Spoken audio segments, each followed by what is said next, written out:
ሰላም ሰላም ውድ የቻናላችን ተከታታይ አድማጮቻችን እንደምን አላችሁ? ይህ አባን ስፖርት ነው። አባን ስፖርት ቻናላችንን ሰብስክራይብ በማድረግ ትኩስ የሆኑ ስፖርታዊ መረጃዎችን ቤተሰብ በመሆን ያግኙ እያለን የደውል ምልክቱን በመንካት ስፖርታዊ መረጃዎችን በጊዜ እንዲደርሳችሁ ያድርጉ። በተጨማሪም ላይክ በማድረግ ለሌሎች ተደራሽ እንዲሆን ማድረጋችሁን እንዳትረሱ። ተመልሰን መጥተናል። ውድ አድማጮቻችን የሻምፒዮንስ ሊግ ቦታ ለመፋለም አስቶን ቪላ ከቼልሲ የሚያደርጉትን ጨዋታ እንመልከት። ሁለቱም ክለቦች ያለፉት ጨዋታዎች የአቋም መውረድ ይታይባቸዋል እና በዚህ ጨዋታ ላይ ምን አይነት ጨዋታ የሚያስመለክቱን ይመስላል?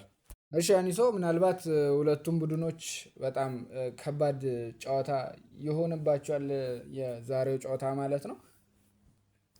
ሁለቱም ትልቅ የቻምፒየንስ ሊግ ቦታን ለማግኘት በጣም ትልቅ ተጋድሎ የሚያደርጉ ይሆናል ማለት ነው። ሁለቱም ቡድኖች ነጥባቸው በመሃላቸው ያለው የነጥብ ጋፕ ወደ 6 የሰፋ ስለሆነ ቼልሲ ነጥቡን ለማጥበብ፣ አስቶን ቪላ ደግሞ ከማንቸስተር ዩናይትድ ጋር ያለውን የነጥብ ልዩነት በደንብ ለማስፋት ማለት ነው የሚያደርጉት ጨዋታ ይጠበቃል ማለት ነው። ሁለቱም ቡድኖች ምናልባት በዘንድሮ የውድድር ዓመት አንተ እንዳልከውም ወደ ምርጥ ፐርፎርማንሳቸው የመጡ ያልሆኑ ቡድኖች ናቸው ሁለቱም ማለት ነው። በተለይ ስለ አስቶን ቪላ ስናነሳ ኤክስጂያቸው በጣም የወረደ ኤክስጂ ነው እያስመዘገቡ የሚገኙት ምናምን ብለን ነበር እና ስናነሳ የነበረው እና ያንን ደግሞ በደንብ እያስመለከተን ይገኛል። በወልቭስ መሸነፉ አይዘነጋም እና እንደዚህ አይነት ትልልቅ ጌሞች ላይም ደግሞ ምናልባት የኡናይ ኤመሪ አስቶን ቪላ ከባድ ጌም ያደርጋል፣ ትልልቅ ጌሞችን ማለት ነው። ለዛም ቼልሲ ትልቅ ፈተና ይጠብቋል ብዬ አስባለሁ። ቼልሲ በሊያም ሮዜነር መሪነት ካደረጉት ከሁሉም ጨዋታዎች በአርሰናል ብቻ ነው የተሸነፈው። በሶስት ጊዜ በአርሰናል የተሸነፈ ሲሆን የቀሩትን ጨዋታዎች በሙሉ አልተሸነፈም ከአርሰናል ውጭ ማለት ነው። ምናልባት ይህም ጨዋታ ለቼልሲ ትልቅ የቤት ስራ ቢሆንም ከሜዳ ውጭ ነው ጨዋታውን የሚያደርጉት። ይሄም ለአስቶን ቪላ ትንሽ ፎይታን የሚሰጥ ይመስላል። በቼልሲ በኩል ምናልባት ብዙ ጊዜ ብናነሳ የነበረው ስለ ቼልሲ ቀይ ካርዶች ነው እና በተከታታይ 5 ቀይ ካርዶችን ያገኘው ቼልሲ ብለን ነበር እና አሁን ላይ 9 የደረሰ ይመስላል።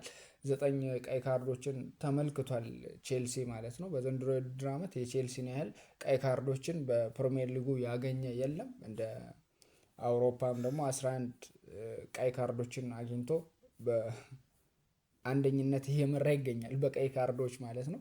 ቼልሲ በጣም ብዙ ቀይ ካርዶችን በዘንድሮ የውድድር ዓመት በጣም ብዙ ቀይ ካርዶችን እየተመለከተ ይገኛል እና ይሄንንም ነገር ምናልባት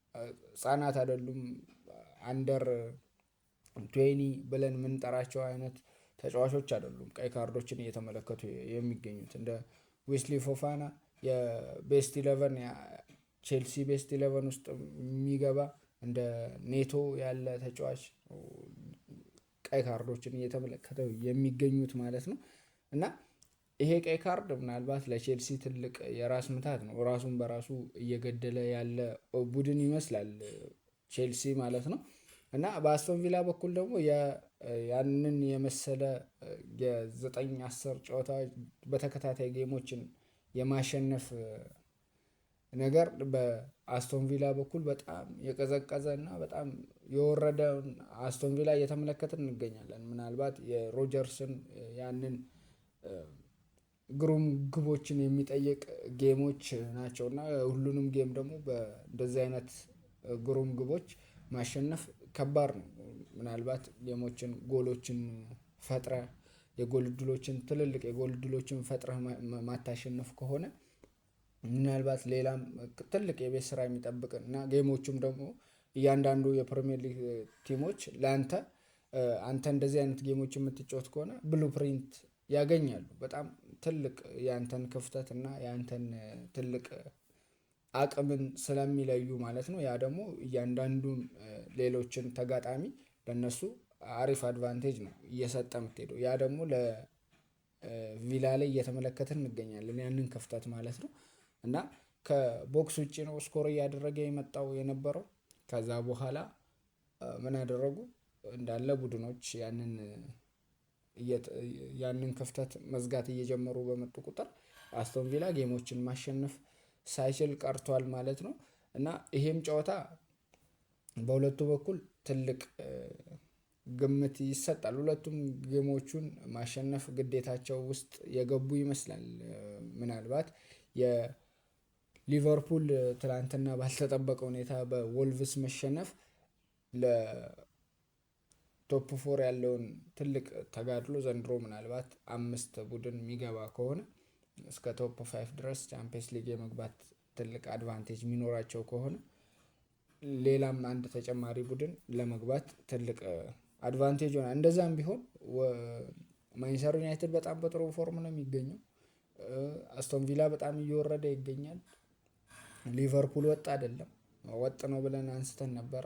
የወልቭስ መሸነፍ ምናልባት በወልቭስ መሸነፍ ሌላ የቤት ስራ የሚጠብቀው ይሆናል ማለት ነው።